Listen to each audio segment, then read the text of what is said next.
भाई आलिया भट्ट को बॉलीवुड में जितना ज़्यादा सपोर्ट मिला है उतना किसी एक्ट्रेसेस को नहीं मिला। आलिया भट्ट की पहली फिल्म मल्टी स्टार कास्ट वाली मूवी थी और उसके बाद से लेकर आज तक आलिया ने हमेशा बड़े बड़े स्टार्स के साथ ही काम किया है। हालांकि अगर बॉलीवुड की बाकी सेलिब्रिटीज से आलिया को कंपेयर किया जाए, जैसे कि दीपिका से, करीना से या फिर कटरीना से भी, तो आलिया उतना ज़्यादा स्टैंड आउट नहीं करती है उन एक्ट्रेसेस के कंपैरिजन में। आलिया ना तो दीपिका जितनी लंबी है, ना ही कटरीना जैसी सुंदर शक्ल है, ना ही इतनी अच्छी एक्ट्रेसेस है, लेकिन फिर भी उन सब के कंपैरिजन में आलिया आज ज़्यादा सक्सेसफुल है एज ए एक्ट्रेस। आलिया ने इन सब एक्ट्रेसेस को पीछे छोड़ दिया और बॉलीवुड में अपना नंबर 1 स्पॉट आलिया ने बना लिया सक्सेसफुली। लेकिन ऐसा हुआ कैसे?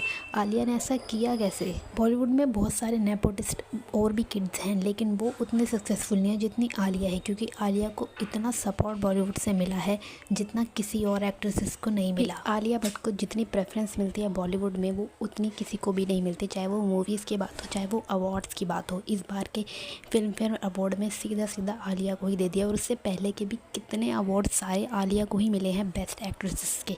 ये ऐसा क्यों होता है? ये इनको क्यों बार बार ही आलिया को दिया जा रहा है? आलिया एक अच्छी एक्ट्रेसेस है, इसमें कोई डाउट नहीं है, वो अच्छी एक्टिंग करती है, उसको काफ़ी ज़्यादा वक्त हो चुका है बॉलीवुड में, उसकी फिल्में भी काफ़ी अच्छी हैं।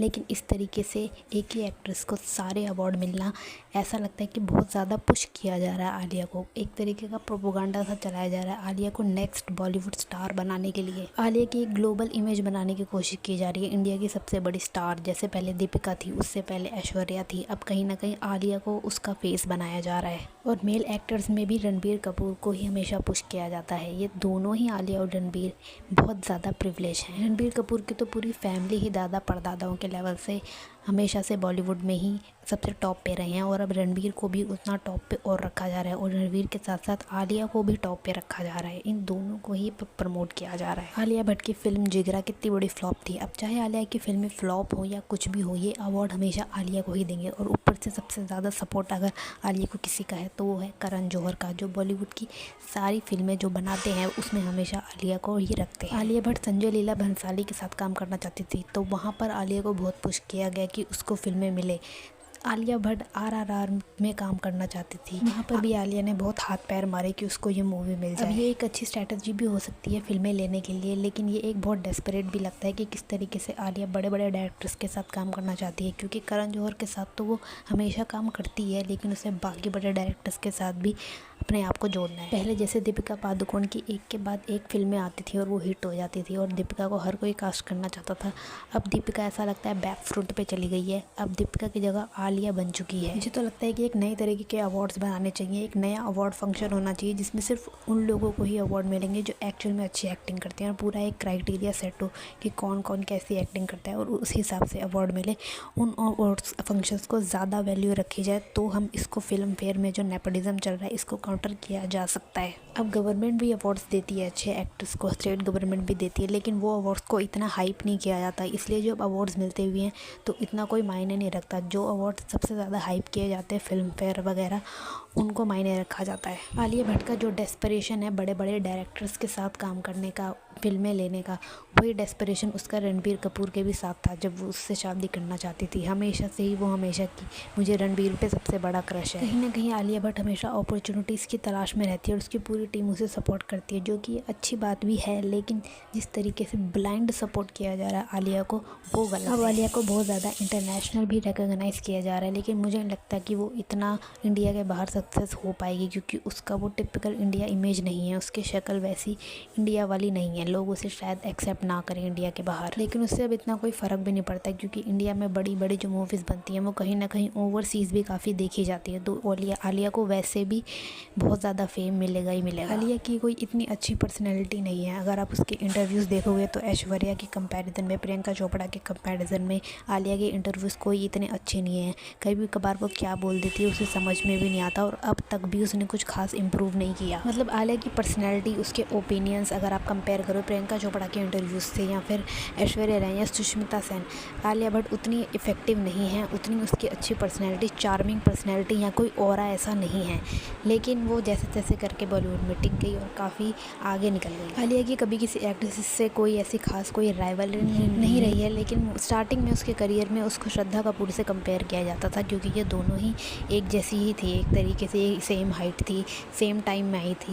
लेकिन कहीं ना कहीं श्रद्धा तो बिल्कुल ही पीछे रह गई और आलिया तो एकदम आगे निकल गई। श्रद्धा भी बहुत अच्छी एक्ट्रेस है और पर्सनली मुझे श्रद्धा आलिया से ज़्यादा सुंदर लगती है। श्रद्धा के फीचर आलिया के मुकाबले ज़्यादा अच्छे हैं। वो काफ़ी हम्बल है और वो इतनी बेवकूफ़ नहीं है जितनी आलिया है। श्रद्धा को आम जनता ऑडियंस बहुत पसंद करती है, इतना जितना आलिया को नहीं करती। श्रद्धा को लोकल पब्लिक का बहुत प्यार मिलता है, जो कि बहुत अच्छी बात है। लेकिन श्रद्धा को बॉलीवुड में अब उतनी अपॉर्चुनिटीज़ नहीं मिलती। इतनी सारी वंडरफुल एक्ट्रेसेस है लेकिन उनको काम नहीं मिलता, लेकिन आलिया को काफ़ी मिला। आलिया भट्ट एक ऐसा प्रिविलेज चाइल्ड है जिसे सारे बेनिफिट मिलते हैं और वो चुपचाप सबका बस आनंद लेता है और ज़्यादा बोलता नहीं है। आलिया ने इन सब चीज़ों का बहुत अच्छे से फ़ायदा उठाया, लेकिन अब जब आप एक इंसान को इतना ओवर हाइप करते हो तो फिर वो कहीं ना कहीं डाउनफॉल आ ही जाता है उसका। नेपोटिज्म लगभग हर जगह अवेलेबल है, लेकिन आलिया भट्ट के केस में ये नेक्स्ट लेवल है। जिस तरीके से करण जौहर हर कोई आलिया को सपोर्ट करता है। सोनम कपूर का भी सेम ही केस था, जिस तरीके से उसको नेपोटिज्म ने सपोर्ट करा और वो इतनी ज़्यादा एरोगेंट हो गई। वो अपने इंटरव्यूज़ में इसे फ्लॉन्ट करती थी कि हाँ मैं को सपोर्ट किया जाता है, मैं हूँ इतनी प्रिविलेज। तो उस चीज़ ने सोनम कपूर को बहुत ज़्यादा बैकफायर करा। उसकी फिल्में भी नहीं चलती थी, इस वजह से सोनम बिल्कुल ही बॉलीवुड में इररेलेवेंट हो गई। आलिया के साथ भी सेम ही है, बस फ़र्क इतना है कि आलिया उतना घमंड नहीं दिखाती जितना सोनम दिखाती थी। आलिया थोड़ी सी हम्बल है, लेकिन हम्बल होने का मतलब ये नहीं है कि आलिया में घमंड नहीं है। किसी भी चीज़ को डिनाई ना करना, दूसरों को क्रेडिट ना देना, ये भी एक ख़राब बात है। मुझे लगता है आलिया ऐसा शो नहीं करती, लेकिन आलिया में बहुत ज़्यादा कंपेटिटिव बिहेवियर है बाकियों के कंपैरिजन में। लेकिन ये सेम कंपेटिटिव बिहेवियर उसके पति रणबीर कपूर के साथ नहीं दिखता। रणबीर कपूर के सामने वो थोड़ी शांत हो जाती है, अपना टोन डाउन कर लेती है। सेम चीज़ जैसे ऐश्वर्या अभिषेक के साथ करती है। ऐश्वर्या अभिषेक से कहीं गुना ज़्यादा सक्सेसफुल है, लेकिन वो फिर भी अपना टोन डाउन करके रखती है, जो कि नहीं करना चाहिए। और आलिया भी सेम है।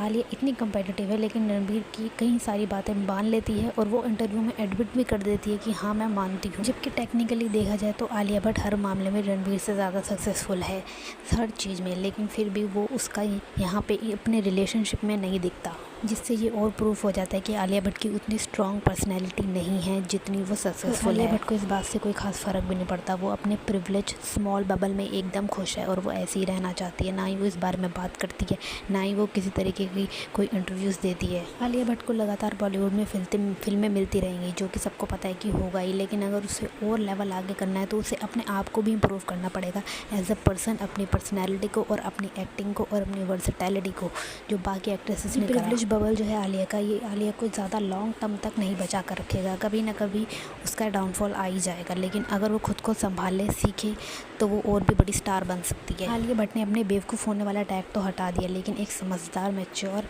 एक्ट्रेस होने वाला टैग उस पर अभी भी नहीं लगा है। वो अभी भी एक नॉर्मल बच्चे जैसी ही देखी जाती है। एक स्ट्रॉन्ग वॉइस, स्ट्रॉन्ग ओपिनियन नहीं है आलिया का, और जिस तरीके से पूरे बॉलीवुड में उसको वर्शिप किया जाता है कि बस आलिया आलिया, आलिया की फिल्में, आलिया के गाने, ये चीज़ रुक जानी चाहिए, क्योंकि ये बहुत ही डिमोटिवेटिंग है।